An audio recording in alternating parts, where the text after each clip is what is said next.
Hey everyone, Pastor George here with today's Bible study recap. Today in Bible study, we talked about the third day before the Passover. And there's a lot you can do with this day. A lot of things happen, so we have to jump around. What I wanted to talk about mostly, because all of the Gospels besides John recount something about a fig tree.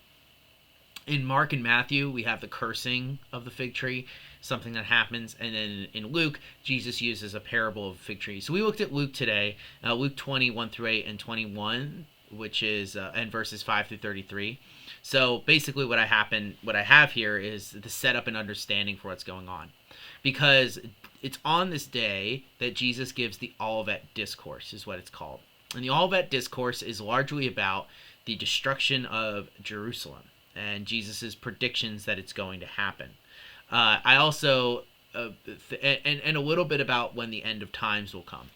And this is really important to think about because this is probably one of the most misunderstood parts of Jesus's ministry.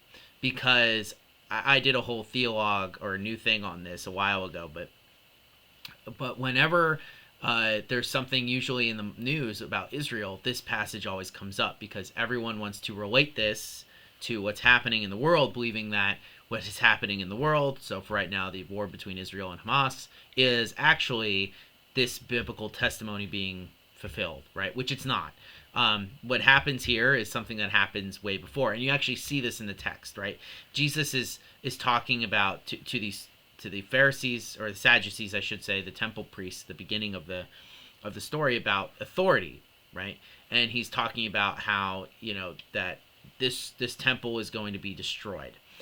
He remarks about this to his disciples and other things, right? And so after that, we pick up a little bit later. He gives some parables, and then a little bit later, he arrives at the Mount of Olives. So he gives the Olivet discourse, and it's there that he begins to talk about this time of destruction. And in Matthew, this is a lot more, I would say, in depth. Not that Luke records that much that's different. What Luke does is he takes his narrative and makes it understandable to a Gentile audience to whom he's writing. So Matthew uses a lot, what I would guess is maybe the more accurate words that Jesus spoke, but Luke gets more to kind of explaining that in the heart, right? Because in Matthew, Jesus uses a lot of language about echoing the prophets and things like that, like the abomination of desolation. That's something that Luke leaves out. he tells us what that is, and he talks about armies and things like that, right? So what Jesus is doing is he's predicting the fall of Jerusalem, and this is something that will happen in AD 70. And there's a lot you can go into here, right? But the whole idea is that Jesus is going to die, and as punishment to Jerusalem, who has rejected him, who has rejected God, right? The people there are going to kill him. God is going to bring punishment, and that punishment is going to come in the form of the Romans coming and destroying the city, the Temple Mount, and all that stuff.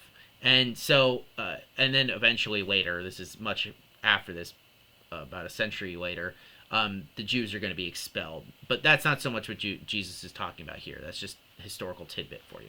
So Jesus is saying, listen, this is going to be destroyed. So if this is happening, flee, right? And so it's not about the end of the world.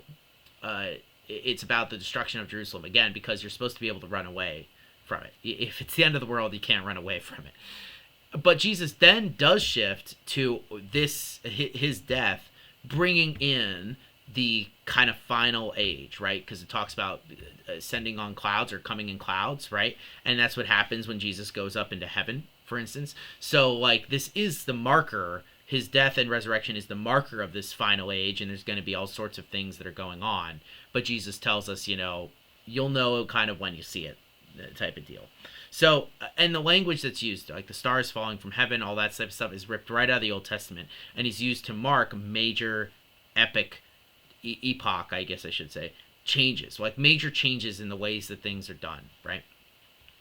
So all of that is just to show that what's going to be accomplished on the Friday, right, when Jesus will die, that's going to be a major shift in how everything functions. So there's a ton to get into. But if you want that, you're gonna have to come in person or talk to me in person because we already had it. But just to understand that this passage is deep, but it is a prophecy, but it's not a prophecy for today. It's a prophecy for something that happened a long time ago, and that shows that Jesus is a true prophet, right? It's just part of what he does. Anyway, that's what we talked about today. I hope you guys have a wonderful rest of your Wednesday. Peace out.